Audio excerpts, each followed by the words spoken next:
What's going on, people? We are Tottenham TV here, back here with another match preview. Got Slav here. We got Newcastle on Wednesday night. But first of all, let's talk about the North London derby. How was that for you? We haven't heard from you since your fan cam. Well, how was that for me? Yeah, Superb. it really was. Absolutely superb. They are in absolute meltdown because of that result. Honestly, I've just been all I've done today is just rewatch it over and over. I've watched fan cam after fan cam after video, and just all of them having a meltdown. Oh, we didn't deserve it. We didn't deserve it, but we had more shots on target, bigger chances. But What do you make out of that? Because they're all coming out the woodworks now, being like, "Oh, we battered you. You never deserved it." But actually, how many saves did Lloris make the whole game? one. You know what I mean? They spent 70 million quid on George, Kevin, and Kudu's twin brother. They've spent they think they're like entitled to. The worst thing about it is they think they're self entitlement. They think they just should have success. They should just win games. You're not the team you were 10 years ago. You are a mid-table team. That's it. You're nothing now. You're not a big club anymore. It's like, I don't understand. I'm not saying we are. Don't get me wrong. I know we're just still little old Tottenham, but don't let that change that you're now just little Arsenal. You're not. I don't know where they think all of this comes from. I suppose I would have said a draw would have been a fair result yesterday based on both performances. Don't get me wrong. They probably did play the better football. They played much better football than we did. We were there to set up but one of the main parts of football is defending, and that's something they didn't do. We did a job on them. It was plain and simple. No, I'm sorry. I love the fact that they're melting down. We did not deserve to lose that game. We deserved the result that we got. We took our chances, and I think that we deserved the win, and we had the bigger chance. They hit the bar. They forced Hugo to a save, but Martinez made some big saves. And it says a lot when the DT saying they deserved it and they battered us, but then gives man of the match to their goalkeeper. Exactly. Hit the nail on the head right there. But let's look forward to the Newcastle game on Wednesday night. Obviously, in that Arsenal game, about half an hour in, we looked dead. Like, surely we're going to have to make a lot of changes in this game. Yeah, I agree with you, but I think, again, we said that before the Bournemouth game that we're going to have to make some changes, and we didn't. So I wouldn't be surprised if it's sort of, I don't know, 9 out of the 11 that played on Sunday. I think we might see Bergwijn come back in for Lucas, who ran so much to the point I thought he was going to throw up. Yeah. I think maybe we might see a change in. I don't think we might not see Sergio Aurier. Obviously, terrible news to hear what happened this morning, and our thoughts go to him and the rest of his family. And 100%. And hopefully we'll see him in a Spurs shirt soon. So again, we might see different personnel on that right hand side. Who do you reckon could come in at right back? Maybe it's a tough one. Sissoko, Jedson. Sanchez has played there before. I mean, obviously, we saw Tanganga back on the bench for the Arsenal game. Do you reckon it could be Toby Alderweireld right back and then Sessegnon left back with Toby coming into a back three? Yeah, we could go to a back three. But again, I wouldn't be surprised if Tanganga started. He was on the bench. I actually think it will be a Sissoko move, shove to right back. Maybe we'll see Tongi and Ndombele. Maybe. Looking at Newcastle's form, they started really well when football came back, but now they're starting to look like they're a bit on their holidays. Are you confident going into this game? I'm not allowed to say no now, am I? Allowed to say what you want, Slav. It's only an opinion. I'm slightly confident. I think we've had a good record there last couple of years. We've won there a few times. Bar that horrendous last day of the season performance, I think we've had a decent record at their place, not at our place. I think we'll go there confident but tired. And again, I know we're fighting for the Europa League place, but I don't think the players are that bothered about it. With Champions League now more or less almost out the window, with City's ban being overturned, which by the way is a disgrace. Yeah, absolute disgrace.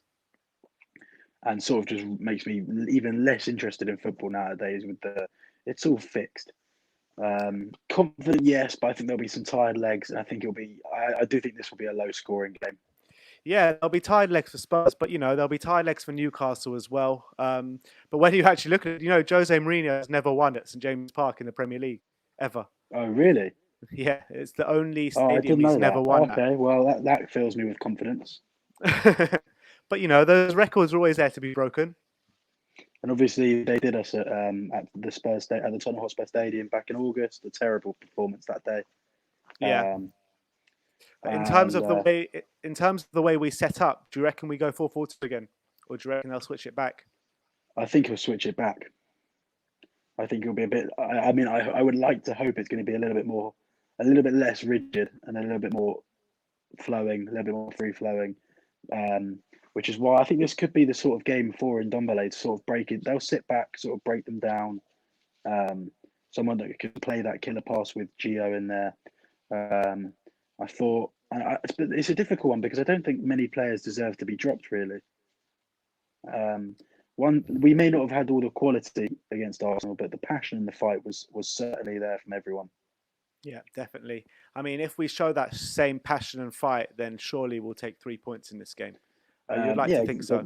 Well, I mean, it's depends. Like we've always said, it depends which Tottenham turn up, and obviously they're going to have to change their team around. Danny Rose can't start because it's against us and parent team. So Emil Kraft likely to come in there at left back for Newcastle. Obviously they've got some good players. Joel Linton scored pretty much his only goal of the season against us. Dwight Gale's in good form. John Joe Shelby's in good form. Jamal Lascelles at the back. And they got I like their goalkeeper as well. Dubravka's great keeper, isn't he? Good goalkeeper. So it will be by no means an easy game for Spurs, and they'll have to work hard again if they want the result. Because Newcastle under Steve Bruce, you've got to give them credit. They've looked good this season. Yeah, I mean, no one gave him a chance when he got the job. Exactly, and he's proved a lot of people wrong. They're doing better under him, I think, than under Benitez. Under Rafa Benitez. Exactly. So. It will be a tough game, and hopefully we can get a bit of momentum going and end the season strongly, so we can sort of have a positive summer looking into next season. I don't want to lose or play badly in the last 3 games, so then it's negative for the next few weeks going into next season, thinking, "Oh, here we go." I want it to be positive, and I want it to be a good end to the season, so we can look ahead to next season and with some, like I said the other day, light at the end of the tunnel. The player of the season votes came out to season ticket holders this week. Did you vote? And if you voted, who did you vote for? It's probably the hardest vote ever. I'll tell you why I didn't vote, and I'm sure you can guess why I didn't vote. Yeah, because there was no player of the season this year. No, don't get me wrong. Yesterday's performance was great. So proud of all of them and the fight they showed. But there's 38 games in a season, not one.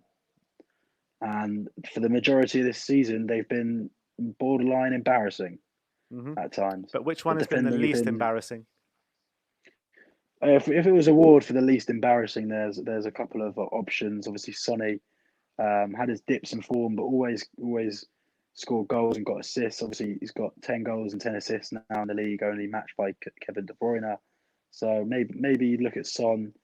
It says a lot when people are probably voting for Lo Celso and Bergwijn to player of the season. 2 players that didn't really start playing till the end of January.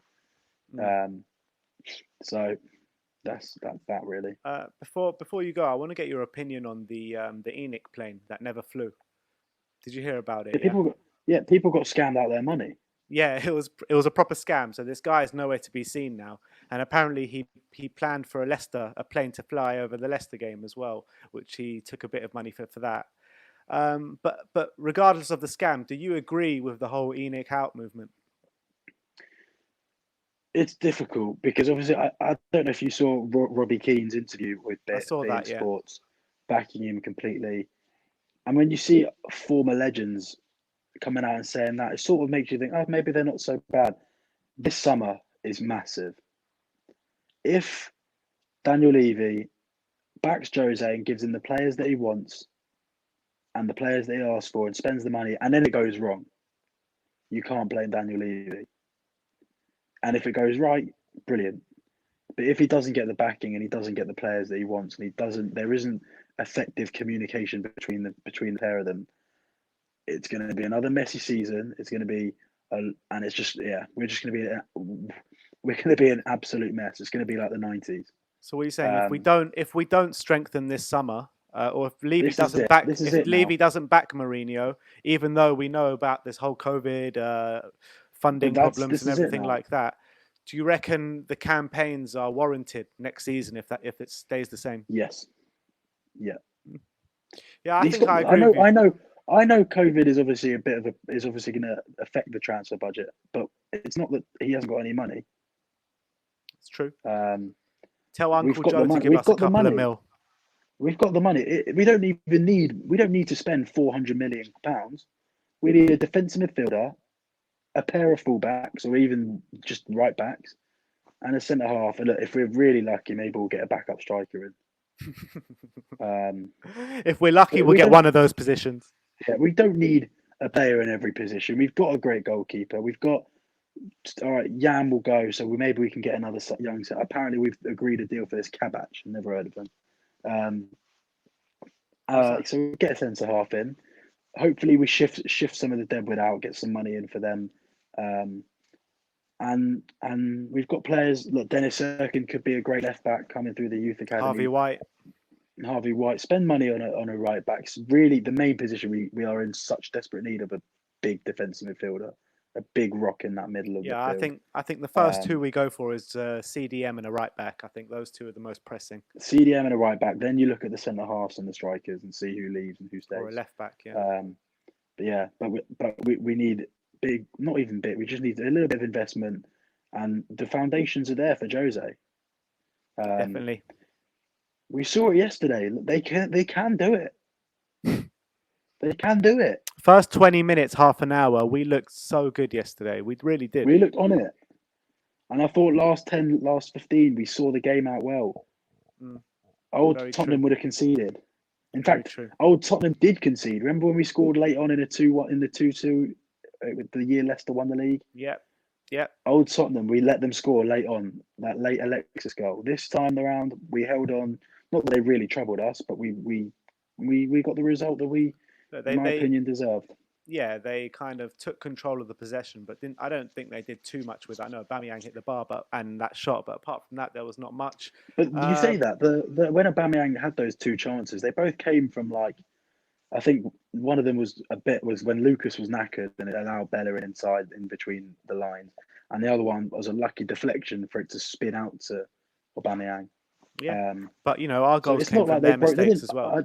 Our goal, but that's sort of the Arsenal fans will tell you the same. Against Arsenal, all you got to do is stay in the game. They'll give you the chances.